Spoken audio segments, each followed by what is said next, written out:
Hey everybody, HomeSliceHenry here, and in today's video, I'm going to be testing out the most highly anticipated update to the Open Ultra League, Breaking Swipe being given to Shadow STEELIX. Breaking Swipe is a Dragon Claw clone, but it also has a guaranteed debuff of your opponent's attack.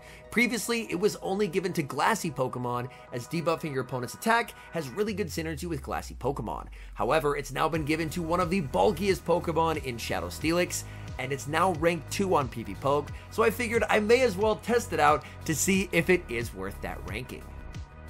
Hopping to the first match, picking up a pretty nice lead, Poliwrath into Shadow Swampert. I am running a Poliwrath double steal strategy, so catching the Swampert on the lead is incredibly nice. There is Shadow Swampert and Shadows love to shield, so I bait with the Ice Punch and I'm able to grab a shield.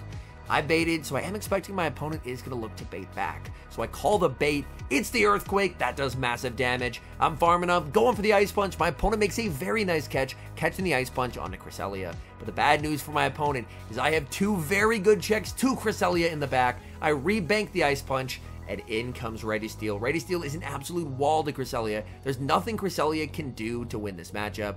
But if you're the Cresselia, typically what you want to do is spam out Grass Knots to stall out the switch clock so you can save the Cresselia with a bunch of energy for later. And since the switch timers are desynced, that's definitely an option for my opponent. I go for the Zap Cannon and I get the debuff as well. That is absolutely amazing. And as you notice, my opponent is no longer throwing any charge moves.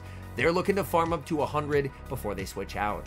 Zap Cannon connects, switch timer is up, mine is up as well, in comes the Poliwrath, and unfortunately I did not click the Ice Punch. I definitely should have clicked the Ice Punch when I brought in the Poliwrath, but either way, it forces them to throw energy, which is fine. They're going to fire off the Hydro, that connects into the Reggie. I'm farming up with the Reggie and going for the Focus Blast. I want to guarantee the KO or guarantee that final shield. They let it go, so they're saving the shield for whatever they have in the back. Opponent sends it out, and it's a Charizard. And up a shield, I should be in a really good spot with Shadow STEELIX here. My opponent, of course, will have the ability to switch out and reset the Breaking Swipe debuff, but being able to lower Charizard's attack is incredibly nice. It's that way, if I get enough debuffs, I can actually live a Blast Burn. I'm going to commit the shield my opponent with an incredibly risky bait, and it pays off. I continue to farm. I could have gone for the Breaking Swipe, but I was worried about a potential catch. I continue to farm, and now I will finally go for the Breaking Swipe into the Charizard. Breaking Swipe is shielded. Opponent switches out into Cresselia. Cresselia not only has energy, but they've now reset the debuff on the Charizard. They make it to a second Grass Knot. No shields remaining, so I just have to let this go. Can I make it to the back-to-back Breaking Swipes? Yes, I can. Charizard very close to the Blast Burn here. I'm going for Breaking Swipe number 1 into the Charizard, and Breaking Swipe number 2. STEELIX hanging on, able to get the KO just before Charizard makes the Blast Burn. We see the Dream lead in the next match, Poliwrath into Obstagoon. Opponent will look to immediately safe switch out of here. In comes Nidoqueen, and Nidoqueen is honestly a bit of an awkward Pokemon for this team to deal with. I send in the Shadow STEELIX, but Earth Power will hit for super effective damage, so I will commit the shield. I'm looking to farm up to the Earthquake, and I'm actually going to go for the double Breaking Swipe. Even if my opponent lets these go, double Breaking Swipe ensures that no matter what, whether they shield or not, I can keep switch advantage, and that's a really nice thing to do, because that way I can keep my Poliwrath on the Obstagoon, and the Obstagoon can't really do anything there. They're going to go for the Earth Power, but this is now double debuffed. It's going to do a lot less damage than it typically would have, and that means I now have a lot more health to work with once they send back in the Obstagoon. In comes the Obstagoon, but Obstagoon not going to be able to counter down. I make it to the Shadow Earthquake, and even though Earthquake was nerfed in the season update, that still does quite a lot of damage. Obstagoon continuing to farm. STEELIX just cannot make the Breaking Swipe. In comes the Poliwrath. Oh no, and it's a Shadow Charizard in the back. And being down a shield to a Shadow Charizard is an incredibly scary place to be. They go for the Blast Burn. I commit the shield because I'm banking on a Zap Cannon debuff here. I'm farming up, firing off the Zap Cannon. Opponent shields, and there's no debuff. That's very unfortunate. Opponent continues to farm with the Charizard, but they accidentally overfarm too much. I make it to a second Zap Cannon, and this time I get the debuff. That is absolutely massive. Blast Burn connects. That now does not KO. Opponent was in a pretty good position if they went for the Blast Bird before the debuff was applied, but now that the debuff is applied, I have a chance to win this game. I'm farming up with the Poliwrath. I just need to make it to a Scald and watch for a catch. They go for the Dragon Claw here. Opponent switches in the Obstagoon. They have a bunch of stored energy from earlier, and they're going for Obstruct. Obstruct is going to lower my defense, so they're trying to go for a double Obstruct into a charge move from the Charizard and hope that KOs. I'm going for the Scald. I lose CMP. Is it the Dragon Claw? Is it the Blast Burn? It's the Dragon Claw, and Poliwrath is able to hang on, make it to the Scald, KO the Charizard as we narrowly get the win. We see another terrific lead in the next match, Poliwrath into Alolan Sandslash. Opponent safe switches into Cresselia, and I'm going to farm up a ton of energy with the Poliwrath and switch into the Registeel to catch the charge move. The current Ultra League meta does definitely feel like it has a lot of polarizing matchups. Like as the Cresselia, there's not really a whole lot you can do here other than just try and stall out the switch timer and store a bunch of energy for later. Because if you stay in and let the Reggie take you out, then you're just at such a disadvantage because the Reggie exits the matchup while incredibly healthy.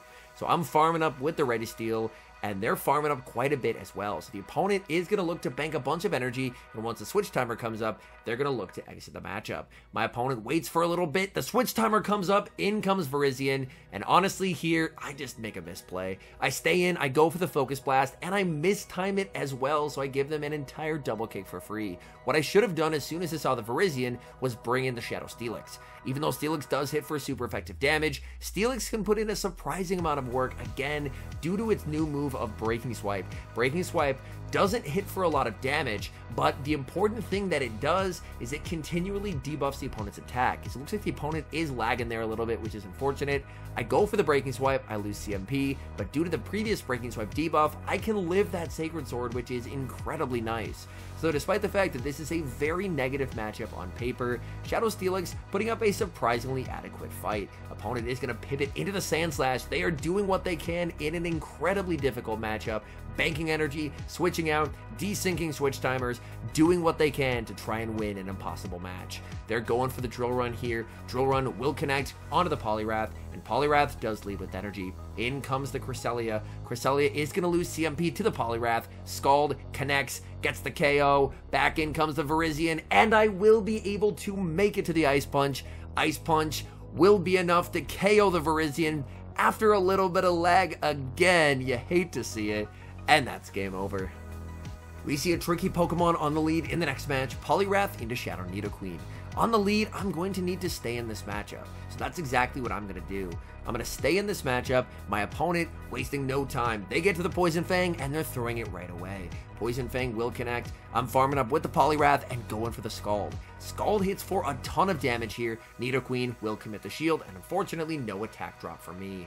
I'm farming up with the Poliwrath. I make it to the Scald, and it looks like the Nidoqueen is going to look for the 2 shield and farm down play. So they are keeping the Nidoqueen very healthy, but they've given up both shields. I'm sending in the Shadow STEELIX, and I will be able to absorb an Earth Power here. This is Shadow on Shadow, so that does a massive amount of damage. In comes Poliwrath, and I'm going to bank a Breaking Swipe for later, just in case I need it. And now I send in Registeel. Registeel, of course, does have access to Zap Cannon, which will hit for super effective damage. And I did get a little bit of chip damage with the Dragon Tails, and those Dragon Tails should hopefully put it into a range where a Zap Cannon will be lethal. Zap Cannon gets the KO. Back in comes the Shadow Nidoqueen. Nidoqueen did leave with a lot of energy. I commit the shield, and it is the Earth Power. That's massive. I'm farming up, looking to make it to the Focus Blast. Focus Blast is resisted. I don't think this is quite going to be enough to KO. Focus Blast gets the Nidoqueen low. Nidoqueen doesn't make the move. In the back, it's Greninja, and Registeel should be able to secure the win.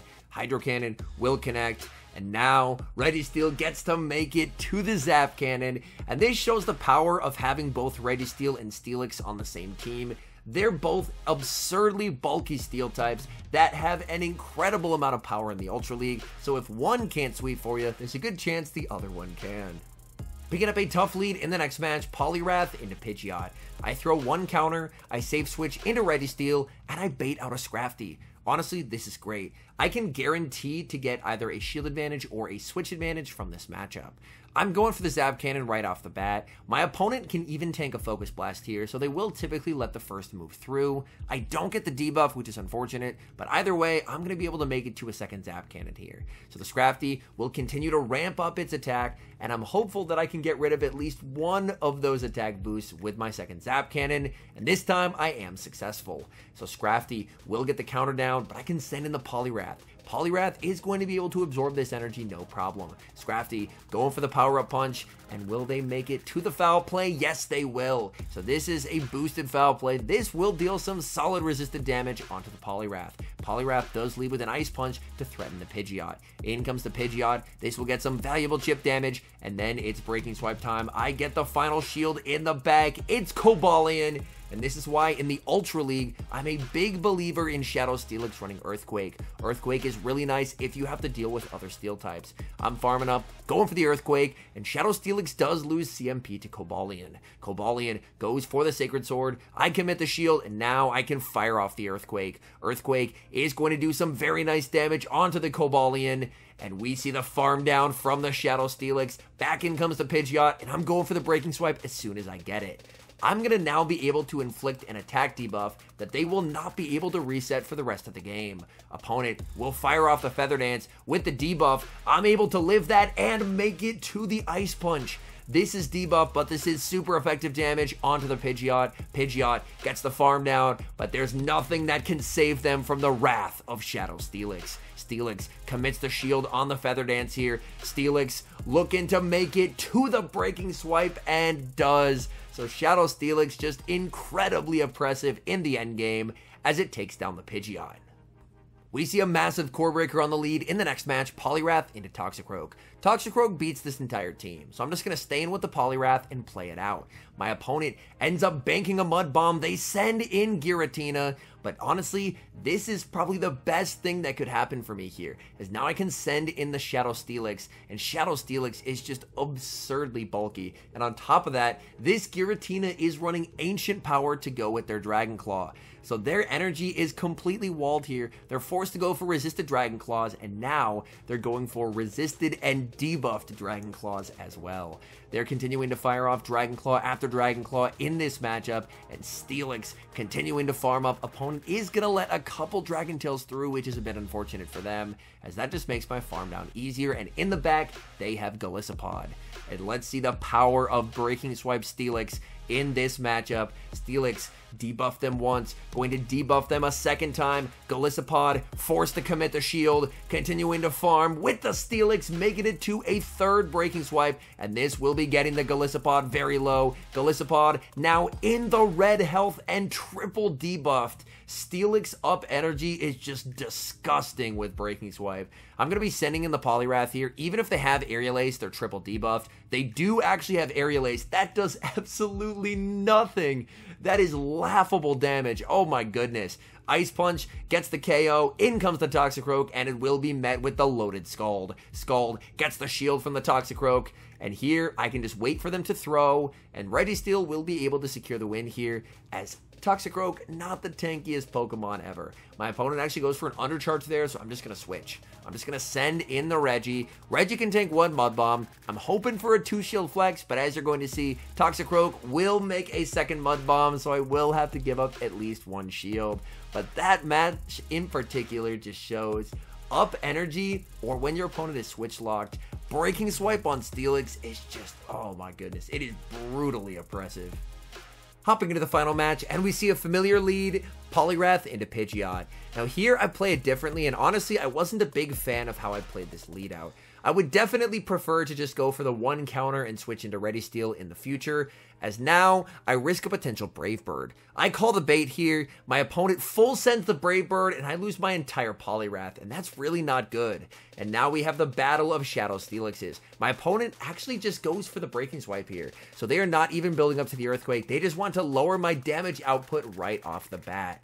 I'm undeterred though, I'm staying in with the Steelix, I'm full sending the Earthquake, and my opponent will commit the shield. They're farming up a lot of energy with their Steelix, they're at an Earthquake, And unfortunately, I have not debuffed them yet. So I'm going to commit the shield. It is the Earthquake. That's absolutely massive. I'm going to bank an Earthquake, send in the Reggie, and my opponent, again, is just looking for that Breaking Swipe debuff. And that debuff is honestly a bit unfortunate because, as you're going to see, I can go for a Focus Blast now. And again, man, my timing was really not good in these sets. I go for the Focus Blast, and it doesn't KO. Again, having a debuffing move on a Pokemon of this bulk is absolutely absurd. The Breaking Swipe will connect, so I'm now double debuffed on the Registeel, and I'm hoping that I can switch out soon, as my switch clock will be up shortly. I'm forced to go for the double debuffed Focus Blast just to try and burn the clock. Focus Blast connects, in comes the STEELIX, opponent goes for the catch onto the Pidgeot, but I hold on to my energy, and now I can Breaking Swipe. Breaking Swipe connects onto the Pidgeot. Pidgeot will get farmed down, and there's nothing preventing the wrath of STEELIX versus this Registeel. No baits here. Earthquake, big damage onto the Registeel. Registeel makes it to the Focus Blast, but I can very comfortably shield with the Shadow STEELIX. Get the Dragon Tail down, and that is a good game. All in all, I think that Breaking Swipe on XL STEELIX is an absolutely absurdly good move addition. Whether you're running the Shadow like me or the non-Shadow, both are just incredibly strong, and this thing is brutally oppressive, especially when your opponent is switch locked at just spamming debuffs, reducing the opponent's damage output to absolutely nothing, and just winning a devastating war of attrition. So if you're looking to run something and you're looking to climb some elo in the Open Ultra League, I'd recommend give Breaking Swipe STEELIX a try, as this thing is just a beast. Anyways, thank you guys so much for watching. If you're enjoying the content, make sure to leave a like and subscribe to the channel if you haven't. And a special thank you as always to our members here on YouTube. The support guys provide is sincerely appreciated. So thank you guys oh so very much. And until next time, I've been HomeSliceHenry.